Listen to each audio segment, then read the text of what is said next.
네, 첫 시간에서 본래 하나님은 남자와 여자를 창조하셨을 때 생명의 법칙에 따라서 부부가 되게 하셨기 때문에 하나님이 정하신 것을 사람이 그것을 변개할 수는 없다. 이런 말씀을 하시니까 제자들이 이르되, 유대교의 관념과 전통이 대대로 쩔어 있는 사람들이죠. 만일 사람이 아내에게 이같이 할진데 이혼할 수 없을진데, 그 말이에요. 그러면 유대인들은 자식을 못 낳는다든지 시부모에게 불효를 한다든지 집안에 그 불안을 조성한다든지 아니면 자기 남편에게 순종하지 않는 경우는 이혼 증서를 줘서 쫓아낼 수 있는 것이 당연한 걸로, 그래갖고 일부 다처주의를 하는 것이 너무 당연하다고 전통적으로 수천 년 동안 그것이 이어져 왔기 때문에 제자들이 이렇게 말한 거예요. 이같이 할진데 장가들지 않는 것이 좋겠나이다. 그러니까 주님은, 야, 네가 아내를 위해서 장가들었어? 네가 생리적으로 아내를 원하니까 네가 장가드는 거 아니야? 이제 이 말을 하는 거예요. 쉽게 해석을 하자면, 예수께서 이르시되 사람마다 이 말을 받지 못하고 오직 타고난 자라야 할지니라. 어머니의 태로부터 된 고자도 있고, 고자라는 것은 성기능 불능자라는 말인 거죠. 사람이 만든 고자도 있고 천국을 위하여 스스로 된 고자도 있도다. 이 말을 받을 만한 자는 받을지어다. 모태로부터 된 고자는 그 여자를 원하는 마음 자체가 속에서 그런 마음이 없으니까 자연스러운 현상일 거고, 사람이 만든 고자의 경우는 거세를 한 상태이지 마음 상태가 그렇게 된 상태는 아니죠. 그러니까 이런 사람은 고통받겠죠.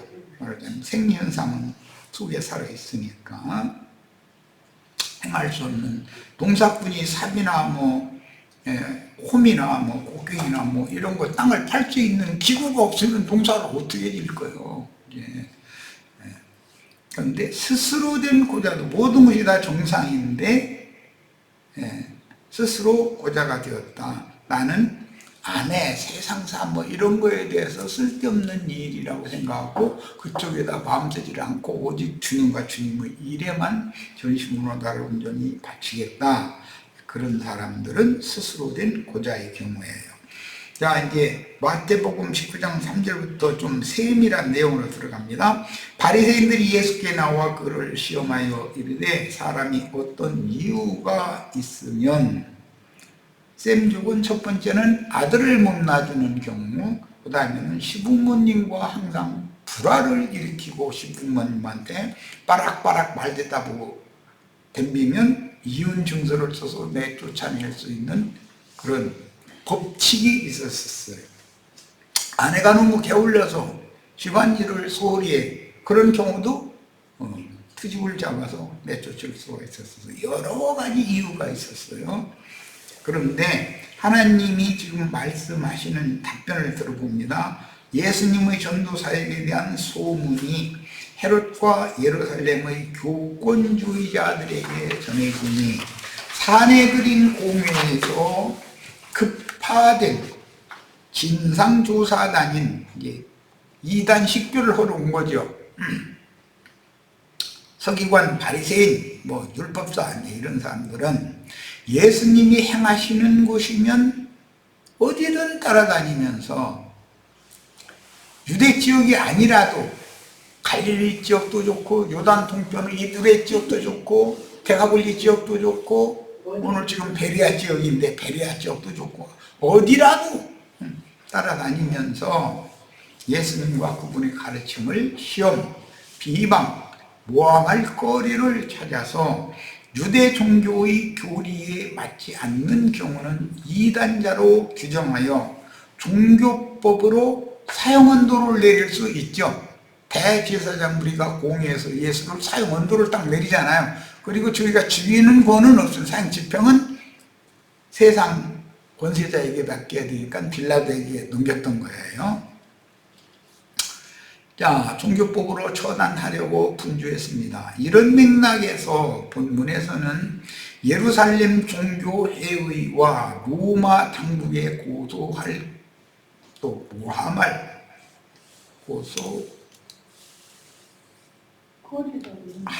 모함할 거리를 찾아서 그들의 교리 문제인 조직신학 논쟁을 벌이면서 따져붙거나 함정 질문을 했습니다. 지금 예수님이 전도 여행 중인 갈릴리 바다 동편의 베레아 지역, 이것은 유대의 반대편 지역이죠. 유대 지역의 반대쪽. 지역은 땅이 비옥하고 경제력이 상당히 앞서 있는 헬라의 문화가 정착되어진 지역으로 유대 종교의 교권주의의 영향권에서는 멀어져 있었습니다. 유대주의와 헬레니즘이라는 헬라 사상은 전혀 다른 세상, 헬라 사상이란 세상 사상을 말하는 거고 유대주의라는 율법주의를 말하는 거기 때문에 그 지역 주민들은 예수님의 전도 사역에 우호적이었으나 바리새인들은 이곳에까지 쫓아와서 적대 행위를 일삼으며 무리를 충동질하여 예수님의 사역을 방해하였습니다. 본문에서는 헤롯 안디파스와 헤로디아의 이혼과 부정한 결혼의 문제로 침례자 요한이 처형된 것과 매우 가까운 에논에서 가까운 요단강에서 침례를 행했었죠. 요한은 원래 요한의 아버지가 사가랴, 어머니가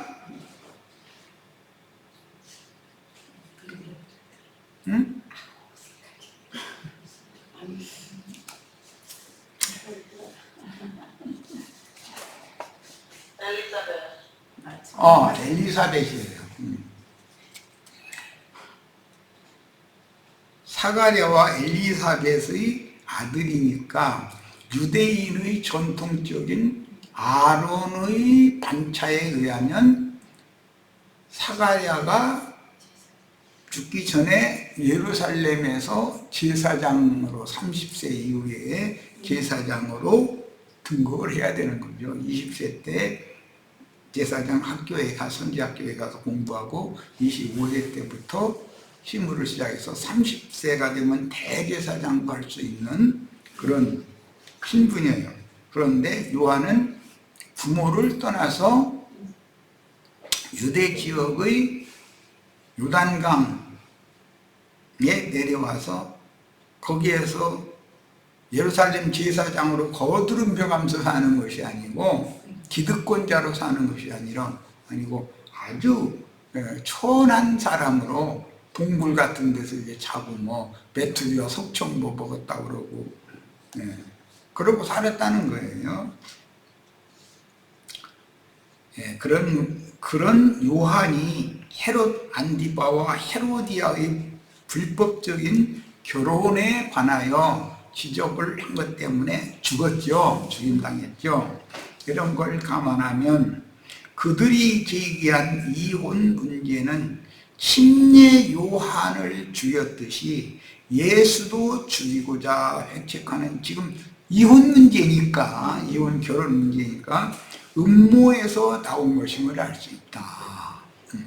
사내들인 공회에서 파견한 바리새인들은 매우 중요한 신학적 논쟁거리로 보이는 이혼법에 관한 난제를 의도적으로 제시하여 종교적인 이단자로 몰면서 헤롯이 침례 요한을 죽인 정치 문제와 연결하여 예수를 정치적인 곤경에 몰아넣으려고 시도한 것이다.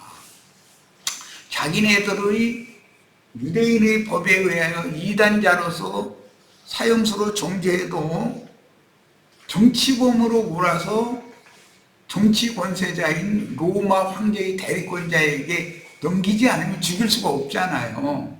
그런데 헤롯은 땅의 짐승으로서 사람을 죽이는 권이 있었기 때문에 헤롯은 침례 요한을 빌라도에게 넘기지 않고 직접 칼로 요한을 참수하는 명령을 내려서 죽였죠.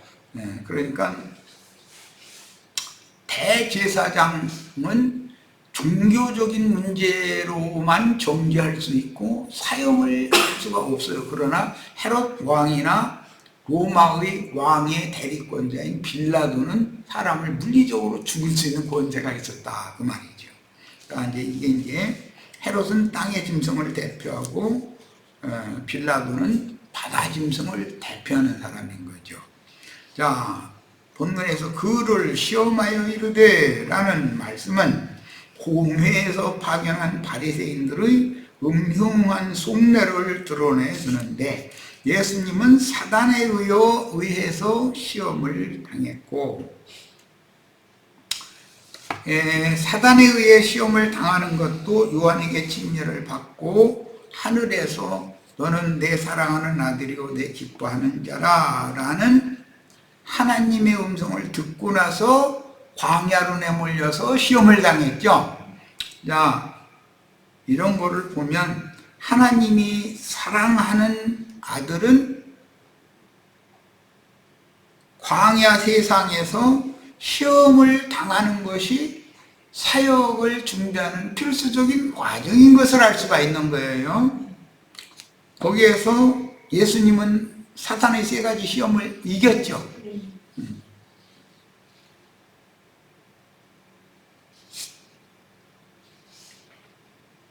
영적 지도자가 생업으로 삼아서 먹고 살기 위해서 목표를 하라는 유혹을 받았는데 그거 이겼고, 그 다음에는 가장 높으신 하나님의 자리, 하나님의 보좌 성전 꼭대기에 세워놓고 나서 뛰어내려라. 그러면 겸손한 채 해라, 그 말이겠죠. 높은 하나님의 자리에 올라갔는데 실제로는 속에는 하나님과 동등되기를 비기려하는 마음이 가득하게 만들어 놓고 나서 나는 하나님의 자리에 내가 있을 수가 있냐고 해서 나는 하나님이 되지 않을 거라고, 그렇게 하면은 뛰어내리면은 더 발 부러지지 않도록 천사들이 네 발에 살짝 해서 비행기가 내려앉듯이, 새들이 내려앉듯이 다 그렇게 해줄 거다. 그런데 그게 다 유혹이라는 것이죠. 그런데 로마교나 개신교 신부나 목사들은 두 가지에 지금 현재 다 함몰되어 있죠. 마지막으로는 사탄에게 절하라는 시험을 했죠. 그 말은 세상 신에게 굴복하라는 말인데, 목회자가 세상 임금 세상 신에게 굴복을 하면 그 세상을 다 자기한테 준다 그러는데, 그것을 찾아서 오늘날 뭐 전광훈이 현 등등 다 사람들이 다 그걸 추구하잖아요. 지금 제가 하나님의 자리에 앉아서 하나님 인치하고 모든 권세를 누리고자 하는 그런 시험에 다 매몰되어 있는 거예요. 거기에 함몰되어 있죠. 그들은 이긴 자가 아니라 진 자의 대표자들이지. 예수님이 이렇게 사탄의 시험에서 이겼기 때문에 계시록 5장에 보면 7인으로 인봉된 책을 뗄 수 있는 자격이 있다 그랬는데, 이만희는 지가 이긴 자라네. 아니, 지가 언제 사탄한테 무슨 시험을 받아가지고 어떻게 이겼는데? 예수님을 말하는 거지, 성경이 말하는 건. 그렇게 엉터리로 해석하면 안 되죠. 그 후에는 바리새인들, 사두개인들, 헤롯 당에 의해서 매번 시험을 당했는데, 예수님이 메시아의 권위를 가진 그분인지 시험하거나 도전하는 내용들이다. 우리란 메시아인지를 사실은 유대교 지도자들이 시험을 그렇게 했던 것이다. 바리새인들의 시험은 언제나 자신들의 조직신학 교리 문제와 연결지어서 어떤 교리 문제에 대하여 가부간 흑백 논리로 답변하도록 무슨 국회에서 청문회 그런 거 할 때 사람들 증인이라고 불러 세워다 놓고서 막 공박하듯이 국회의원이라고 막 소리 빽빽 질러가면서 윽박지를 나고 막 그런데 그건 되지도 않는 짓이죠. 그러면 상대방이 뭔가 연유에 대해서 그 질문에 대해서 이런 사정이 있어 이렇게 해서 이렇게 했습니다. 아니 길게 대답하지 말고 예 아니면 아니요 둘 중 하나만 하라고. 예 아니요 하라 그러면 예라고 해도 타박할 거고 아니요라고 해도 타박할 건 뻔한 건데 그건 억지 쓰는 방법이죠. 그렇게 유대교 지도자들은 예수님을 항상 예 아니요 단답형으로 대답하도록 강요했다. 이렇게 질문하여 예수께서 만일 옳다 하거나 아니다라고 답변하면 말꼬리를 물고 들어질 수 있는 그들만의 교리의 난제를 의도적으로 제시하면서 질문을 했다. 이혼하는 것을 예수님이 이제 이어지는 말씀에 보면 간음의 이유가 없으면 예를 들어서 수치되는 일로는 이혼증서를 써서 내보낼 수가 없다는 거잖아요. 수치되는 일이라는 건 첫째는 아들을 못 낳는 것이고 둘째는 시부모님에게 불효하는 것이고 세 번째는 게을러 가지고 집안일을 이끌어 나가지 않는 거 이제 이런 것 등등이 수치되는 일이라고 이제 유대인들은 해석을 통상 그렇게 했어요. 그러나 성경이 말하는 수치되는 일이라는 것은 양심의 가책을 받는 것으로 자신들이 벌거벗겨진 것을 보는 일이란 말이야. 사실은 사람이 어떤 이유가 있으면 그 아내를 버리는 것이 옳으니까 어떤 이유라는 것은 아들 못 낳는 거, 부모님한테 불효하는 거, 가사에 게으름 피는 거, 또 뭐 다른 어떤 동네 사람들한테 괜히 다니면서 허탄하게 이 말 저 말 해가지고 말이나 서로 대화를 그냥 불려다니고 그러면은 창피하니까 쫓아내는 이제 그런 유대인들은 습관이 있었다는 관념이 율법이 그렇게 돼 있었다는 거죠. 아내를 버리는 것이 옳으니까 그 당시 유대교의 주류를 이루는 두 학파인 힐렐 학파와 샴마이 학파가 있었는데 이 힐렐 학파는 바벨론 포로 귀환을 하지 않고 바벨론에 많은 다수가 더 남아 있었으니까 바벨론의 남은 자들 중의 후손이고 샴마이는 바벨론에서 포로 귀환해서 돌아와서 10분 일에 해당되어 예루살렘에 살던 사람들 그런 게 엘리트급의 후손이단 말이야. 바벨론 도의 선지자와 바벨론에서 나온 무리 중의 선지자가 이혼에 관한 성경 해석이 서로 달랐다 이거예요. 다른 것은 이제 다 일치가 됐겠지만 두 학파는 모두 이혼을 인정을 한다. 유대인들의 율법은 신명기 34장대로 이혼증서를 써줘서 이혼할 수가 있다라는 것을 인정하는데 문제는 수치되는 일이라는 것이 의미와 그 범위를 어디까지 정할 거냐라는 거란 말이야. 수치되는 일은 첫째는 뭐라고요? 아들 못 낳는 거예요. 둘째는 뭐라고요? 부모님한테 시부모님한테 불효하는 거예요. 셋째는 게으른 거예요. 가사를 돌보지를 않아. 그 나머지는 여러 가지의 연유가 있을 수가 있는 거죠. 그런데 예수님은 아내가 간음한 거 외에는 이혼을 허락하지 않는다. 본래는 그렇지 않다라고 말씀해요. 그 본래는 하나님이 사람을 창조하신 창세기 1장 26절 28절 얘기인 것이고, 유대인들이 지금 말하는 것은 창세기 2장 말미의 혼인관계의 말씀으로서 3장으로 넘어가서는 여자가 먼저 뱀의 말을 받아들이고 하나님 말씀을 버리고 자기 남편을 통해서 하나님 말씀을 들었잖아요. 하나님의 말씀을 등지고 뱀의 말을 받아들이고 나서 금령의 나무 실과를 따먹었던, 진짜로 뱀이 말한 대로 눈이 밝아진 거야. 눈이 밝아지는데 좋은 일로 밝아진 것이 아니라 자신들이 벌거벗은 모습이 보여진 거죠. 그러니까 무화과나무 잎으로 치마를 만들어서 하체를 가리고 동산나무들 사이에 숨었다고 그랬어요. 야, 그것이 수치되는 일이에요. 벌거벗은 것이 보였다는 것이 수치되는 일이에요. 수치스러우니까 가린 거 아니겠어요. 자, 그것 때문에 예수 그리스도의 피로, 은혜로 가려주시고 덮어주시는 구속이 필요하게 되었다라는 이야기인 거죠. 야, 이건 신학교에서도 안 가르치고 금기름 붓는 집 신학에서만 가르치는 내용이에요.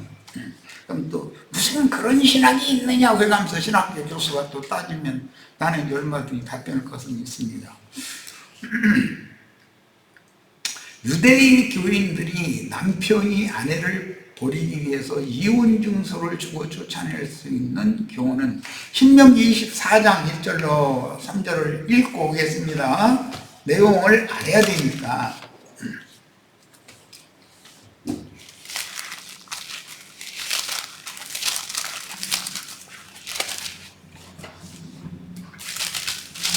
자, 읽겠습니다. 사람이 아내를 맞이하여 데려온 후에 그에게 수치되는 일이 있음을 발견하고, 이 수치되는 일이라는 건 내가 지금 여러 번 강조해서 말씀드렸어요.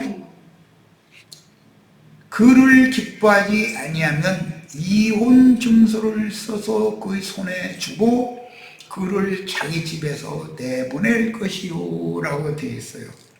이 말씀이 오늘 마태복음 19장에서 인용이 되고 있는 거죠. 그 여자는 그의 집에서 나가서 다른 사람의 아내가 되려니와, 그의 둘째 남편은 예수님을 말하는 거예요. 첫째 남편은 여호와 하나님이죠.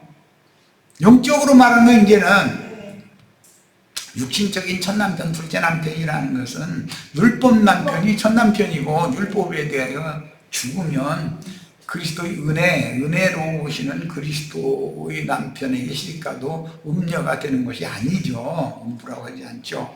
그런데 둘째 남편도 그를 미워하여 이혼 증서를 써서 그의 손에 주고 그를 자기 집에서 내보냈다. 둘째 남편이 내보냈다는 건 기독교인들이고, 첫 남편이 내보낸 건 유대교인들이겠죠. 지금 내가 하는 말을 잘 이해를 잘 하셔야 돼요. 첫 남편한테 이혼 증서를 받아가지고 쫓겨난 것은 레위기의 그 저주의 율법, 축복과 저주의 율법이 레위기에 나오는데, 저주의 율법을 받았기 때문에 그 율법대로 아시리아나 바벨론으로 쫓겨난 거잖아요. 이것은 창세기에서는 에덴 동산 밖으로 쫓겨난 것이 그 시원이죠. 자, 이혼 증서를 써서 그녀의 손에 주고 그를 자기 집에서 내보냈거나, 또는 그를 아내로 맞이한 둘째 남편이 죽었다 하자, 예수님 십자가에 죽었잖아요. 그 여자는 이미 몸을 더럽혔은즉 그를 내보낸 전 남편이, 유대인들은 여호와 하나님이, 신약의 이방인들은 예수님이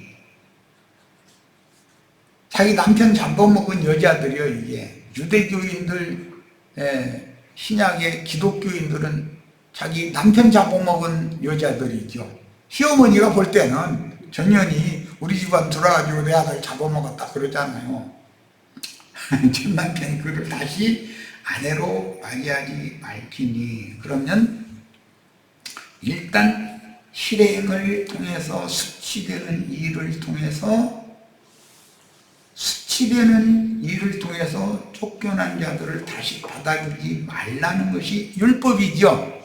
그런데 실제로는 바벨론에서, 아시리아에서 소수를 회복시켜서 돌이키게 했죠. 신약교회도 마찬가지로 소수가 하나님의 백성이 큰 음녀, 큰 성 바벨론에 사로잡혀 있지만 내 백성은 거기에서 나와라 해가지고 이 율법이 바꿔지죠. 이제 다시 받아주는 법으로. 말지니 이 일은 여호와 앞에 가증한 것이라. 이게 율법은 한 번 내쳤으면 회복하지 않는다는 것이잖아요. 그러나 호세아 선지자, 이사야, 예레미야 등 모든 선지자들의 말씀에 의하면 버렸던 아내를 다시 돈 주고 사서까지 다시 데려오는 말씀으로 바꿔지죠. 이 율법은 생명의 성령의 법으로 바꿔져야 맞는 거예요. 이제 너는 네 하나님 여호와께서 내게 기업으로 주시는 땅을 범죄하게 하지 말아라. 내게 주신 땅이라는 건 물리적으로는 젖과 꿀이 흐르는 가나안 땅인데, 이것은 구속받은 사람들의 마음을 상징하는 거예요. 자, 이제 다시 마태복음 19장으로 다시 갑니다. 19장은 펴놓고 말씀을 나누도록 합니다.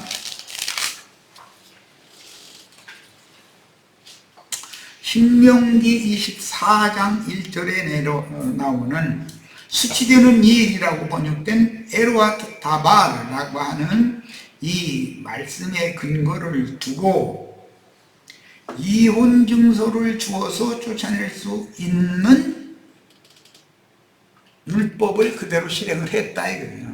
그런데 이 수치되는 일이라는 것에 대한 해석이 바벨론 출신인 힐렐과 예루살렘 출신인 샴마이가 서로 달랐다 이래요. 똑같은 유대교의 교리임에도 힐렐의 조직신학과 샴마이의 조직신학이 서로 달랐다. 그 입장이 왜 그러느냐? 바벨론에서 돌아오지 않은 자의 후손은 제일 특징적인 것이 물질적인 성전이 없어도 예루살렘을 향하여 하루 3번 기도할 수 있고 예배할 수 있다 하나님께. 그러니까 바벨론 도에 남아있던 그 율법 교사는 돌아가서 예루살렘 신전을 다시, 스룹바벨 신전이죠, 다시 세우고 성을 다시 쌓았던 사람들과는 먼저 성전이 있어야 예배할 수 있느냐, 성전이 없어도 예배할 수 있느냐라는 관점이 차이가 있는 거예요. 바벨론 도에 있지만 우리 조상 대대로 섬겨오던 하나님을 예배할 수 있다. 예루살렘을 향하여 기도하는 거예요. 거기서 참 이렇게 열어놓고. 그 다니엘서 보면 다니엘도 그랬었죠. 그렇게 할 수 있다. 그 말은 포로로 사로잡혀 있는 자의 입장이다 이거예요.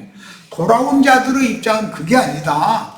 무너진 성전을 새로 짓고 성을 새로 쌓고 그 안에서나 예배를 해야 된다. 이 문제가 먼 훗날 예수님과 사마리아 여자의 대화에도 나오죠. 당신들은 예루살렘 유대 사람들은 성전에 가서 예배해야 한다고 그러고 우리 사마리아의 랍비들은 사마리아 산당에서 예배해야 된다고 그러는데 예배는 어디서 해야 돼요? 하고 물어봤죠. 예수님은 여기서도 말고 저기서도 말고 하나님은 영이시니 네 심령 안에서 진리로 예배를 해야 할 때가 오나니 곧 이때다. 하나님은 이렇게 예배하는 자를 찾으신다. 그러니까 언제부니 당신이 선지자입니다. 자기 그 제일 궁금했던 거예요. 사마리아 산당에서 예배를 해야 되는 것이 맞다는 파가 그 학문이 맞은 건지, 예루살렘 신전에 모여서만 예배를 해야 된다는 것이 맞는 건지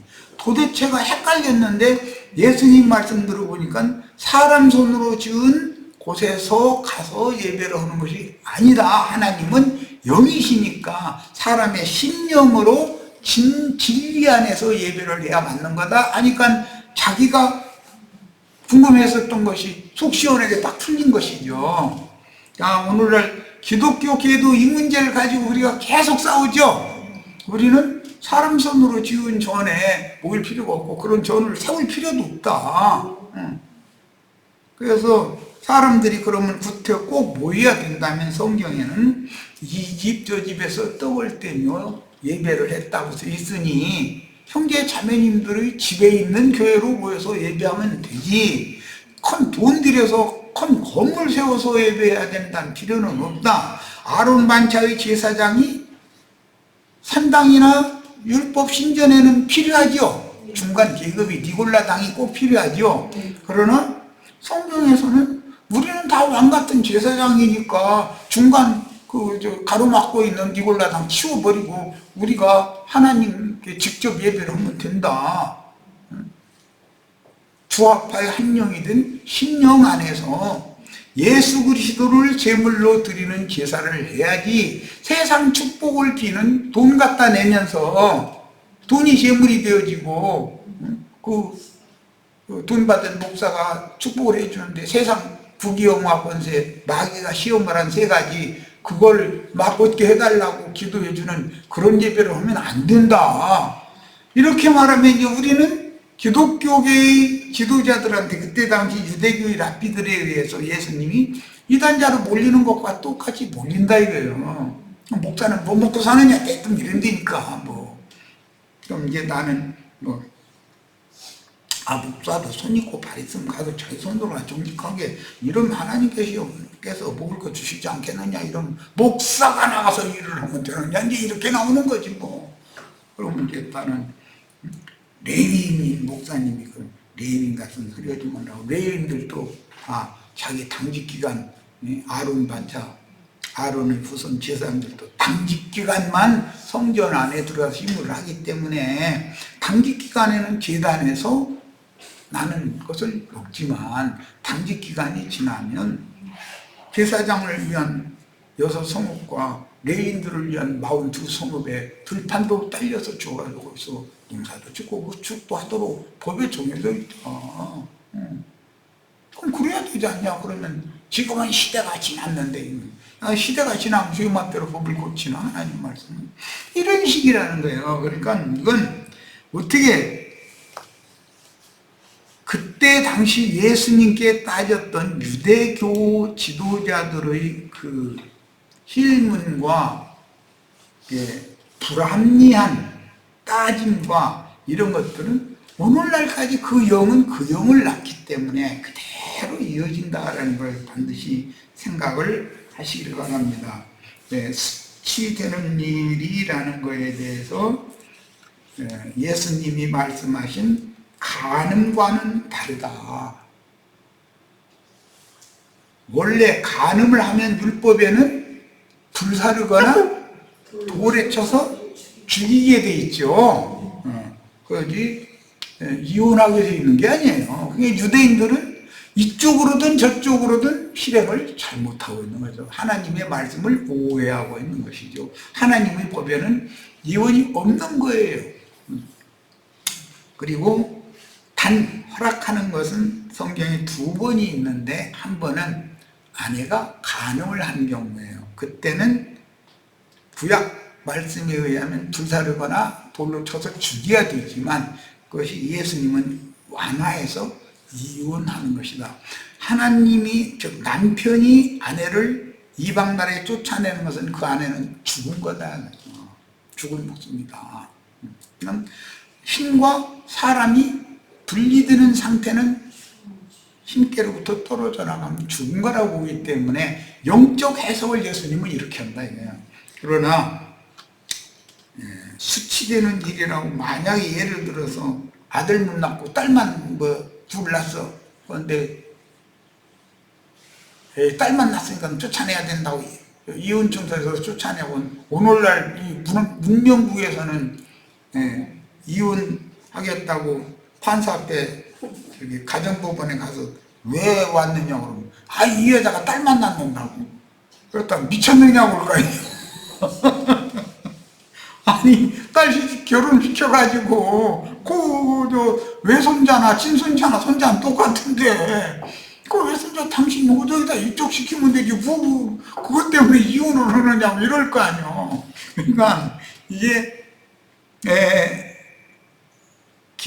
그때 당시 유대 교인들은 뭔가 자신들이 랍비들이 만들어낸 교리에 따라서 신앙생활을 한 것이지 본래 하나님이 생명의 법으로 정해진 법칙과는 상관없는 짓을 했다, 생활을 했다 하는 것을 알 수 있는 거예요. 오늘날 우리는 과연 어떠한 영과 어떠한 정신으로 신앙생활을 하고 있는지 잘 살펴볼 수 있기를 바랍니다. 자, 오늘 집회는 여기까지 해서 마칩니다.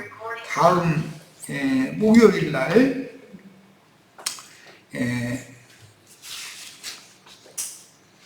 4절 19장 4절 이후의 말씀은 목요일 날 나누도록 하겠습니다.